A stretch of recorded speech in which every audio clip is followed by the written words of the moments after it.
हाँ जी, नमस्कार, राधे राधे, हर हर महादेव। मैं आपका आचार्य देव। अपनी चर्चा विगत वीडियो मैंने आपसे कहा था कि हम पाए पे विचार करेंगे और पाए में जो प्रथम पाया है उसकी चर्चा करेंगे। तो शास्त्रकार हमारे कहते हैं कि चंद्रमा आपके लगन में जहाँ पे स्थित हो उसके अनुसार आपको पाया या पैर बताया जाता है कि आप इस पाए में इस पैर में जन्म लिए हैं। तो आज हम बात करेंगे सोने के पाए के बारे में। तो शास्त्रकार हमारे कहते हैं कि सोने के पाए में अगर आपने जन्म लिया है, नहीं, अगर आपका जन्म के समय आपके चंद्रदेव आपके लगन में है, खष्टम में है, एकादश भाव में है, तब आपने सोने के पाए में आपका जन्म हुआ है। और इसको हम अगर नक्षत्रों के अनुसार देखें तो रेवती, सट, हेमनी, रेवती, अश्विनी, भरणी, कृतिका, रोहिणी, मृगशिरा, अगर इन 6 नक्षत्रों में आपका चंद्रमा गोचर कर रहा है आपके जन्म लग्न में, तब आप सोने के पाए में पैदा हुए हैं। क्या महत्व होगा सोने का पाए का? तो शास्त्रकार कहते हैं कि सोने के पाए में आपने जन्म लिया है तो ऐसे घर में आपने जन्म लिया है जहाँ पे आपको सांसारिक सुख सुविधा निश्चित रूप से परिपूर्ण मिलेगी। आपके पिता ठीक ठाक पद पे होंगे, ठीक ठाक घर में होंगे, तो आपको खान पान की या मूलभूत सुविधाओं की जीवन में कमी नहीं होगी। अब एक ही चीज ध्यान रखिएगा कि यहाँ पे लगन में जब चंद्रमा है, खष्टम में चंद्रमा है, एकादश भाव में, तीनों का अलग अलग फल होगा। मोटा मोटा हम कह देंगे सोने के पाए में आपने जन्म लिया है तो मोटा मोटा पहले पकड़ लेते हैं, उसके बाद महीन पकड़ते हैं। तो मोटा मोटा शास्त्रकार हमारे कहते हैं कि अगर आपने स्वर्ण पाए में जन्म लिया है तो मूल्यवान है, आप मूल्यवान हैं, आप मूल्यवान हैं। इसका मतलब आप ऐसी जगह पर पैदा हुए हैं जहाँ का मूल्य है। अब ऐसे परिवार में पैदा हो जाइए जो परिवार ही बड़ा हो। जैसे राहुल गांधी पैदा हो गए हैं, राहुल गांधी का व्यक्तित्व क्या आप सबको पता है, लेकिन वो मूल्यवान है। वो प्रधानमंत्री द्वारा लाया हुआ अध्यादेश फाड़ के फेंक देते हैं।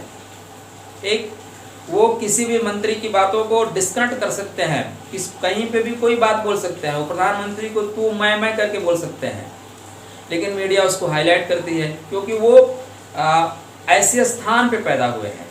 ठीक है ना? तो बस ऐसे ही समझ लीजिएगा, स्वर्ण का मतलब उसके मूल्य से लगाया जा सकता है। लेकिन सोने का जो पाया होता है वो अवरोधक का काम करता है, क्योंकि उसके रक्षण के लिए आपको विशेष ध्यान देना पड़ेगा। सोना कभी भी चोरी हो सकता है, सोना तनाव देता है।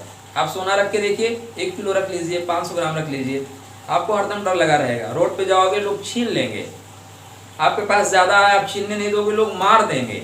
तो ऐसी स्थिति बनती है आपके ऊपर। अगर लगन में है तब ठीक है। थोड़ा सा व्यक्ति क्या होता है, ईगोफुल होता है, उसको सब कुछ स्वतः से चाहिए, हर चीज़ की स्टार्टिंग अपने से चाहिए। घर में कोई आइटम बन रहा है, पहले मैं टेस्ट करूँगा, उसके बाद लोग खाएंगे। कोई अगर घर में कपड़ा आया तो पहले मेरे नाप का है या नहीं, मैं नापूंगा, मैं स्टार्ट करूँगा। तो मैं थोड़ा ज़्यादा होता है। तो यहाँ पे प्राथमिकता स्वतः से, हमें रिस्पेक्ट पूरा चाहिए, हम चाहे काम करें या ना करें। लेकिन अगर खष्टम भाव में चंद्रमा है तब यहाँ पे आप महत्वपूर्ण तो होंगे, लेकिन आप जब पैदा होंगे उसके पश्चात आपके पिता का धन रोग में ज़्यादा जाएगा, तो आपके रक्षण के लिए धन ज़्यादा खर्च करना पड़ेगा, आप ऐसा कह सकते हैं। पैदा होने के पश्चात आपके पिता का हॉस्पिटल में आना जाना बहुत होगा आपकी देखभाल के लिए। लग्नेश अगर ठीक है तो ये कुछ समय के लिए होगा। कुछ बच्चे पैदा होते ही ICU में चले जाते हैं, उसके पश्चात आते हैं तो हरदम ठीक रहते हैं। और लग्नेश ठीक नहीं है तो फिर आपका डॉक्टर से और हॉस्पिटल से संबंध बहुत नज़दीकी संबंध रहता है, कंटिन्यू आना जाना बना रहता है। वहीं पे एकादश भाव में है जो अगर चंद्रमा तो लाभे प्रशस्ता सर्वे ग्रहा, फिर भी हमारे शास्त्रकारों ने कहा कि आप सोने के पाए में पैदा हुए हैं। तो आप देखिए आपके लग्नानुसार ये ज़्यादा इफेक्टिव पड़ेगा। लेकिन एकादश भाव खष्टम से खष्टम होने से आप पूछ सकते हैं भाई एकादश भाव में हम ऐसा क्यों माने? तो शास्त्रकार हमारे कहते हैं कि खष्टम से खष्टम होने की वजह से छठवें से छठवां, अब आप देखिए छठवां से छठवां क्या है, रोग की परिपूर्णता है, संघर्ष की परिपूर्णता है। और तो यहाँ पे अगर आपका चंद्रमा जन्म लिया है तब आप सोने के पाए में है, मतलब पिता का धन तो मिलेगा, पिता के धन में ही आप बैठे हुए हैं। लेकिन स्वास्थ्य के दृष्टिकोण से आपका जीवन उतार चढ़ाव भरा रहेगा।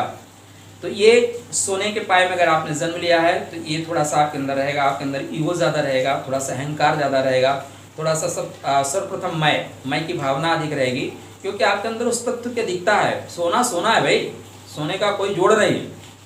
तो इसलिए आप इन अगर स्वर्ण पाए में जन्म लिया है आपने, तो आपके अंदर ये सारी चीजें रहेगी, लेकिन स्वास्थ्य आपका अनुकूल नहीं रहेगा, ऐसा हमारा शास्त्र, ऐसे हमारे शास्त्रकार बताते हैं। किंतु इसकी पुष्टि आपको लग्नानुसार, लग्न को देखकर, लग्न के स्वामी को देखकर ही करना चाहिए। चलिए फिर चर्चा करते हैं चांदी के पाए में, रजत पाए में अगर आप पैदा हुए हैं तो क्या लाभ होगा आपको। तब तक आपके लिए राधे राधे।